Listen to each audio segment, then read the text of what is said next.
In 1947, British soldiers shot me. I was protesting their occupation of Palestine and their repression of my people. Many years later, my eldest grandchild was shot by the occupier the British left behind. Direct live fire against unarmed demonstrators, which resulted in 7 deaths. And maybe 18 wounded. These tragedies have been the fate of many Palestinian generations who have faced displacements, occupation, apartheid,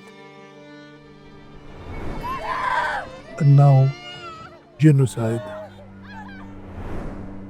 They tie us all together. Like most Palestinians, I can trace my family's history in the land for centuries. Now, at 91 years old, I have only known a colonized homeland.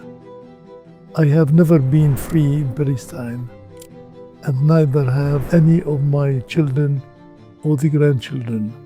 And that is all because of Britain.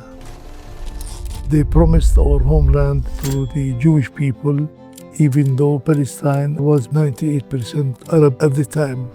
The British troops, the reason for the sense of security enjoyed by the thousands of Jewish immigrants, ever watchful, ever protective.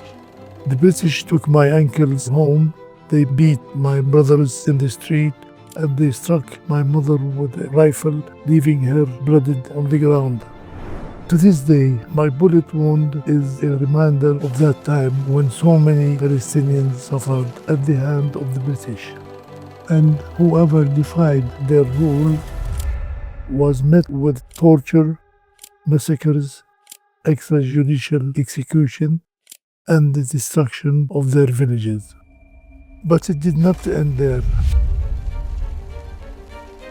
They left Palestine with a rupture that partitioned our homeland and led to the horrific Nakba of 1948 that continues to this day.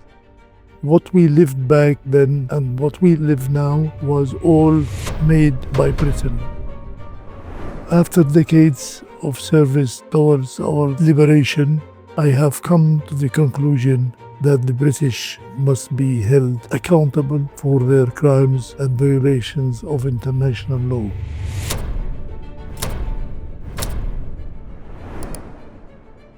Along with a group of Palestinians whose lives have been upended by this history and the consequences, we are submitting a legal petition to bring the British government to account.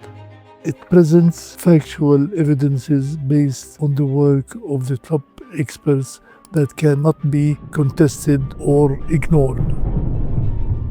Britain must start by facing, acknowledging, and apologizing for its own wrongs so that can lead to a process of justice and reparation.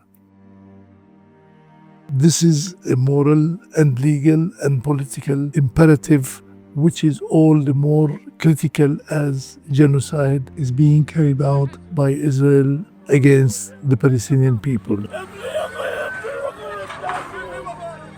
I must say, the time to act is now. My hope is that with justice, another Palestinian generation does not have to suffer the same fate. And that perhaps my great-grandchildren will know what it is like to live in a free Palestine.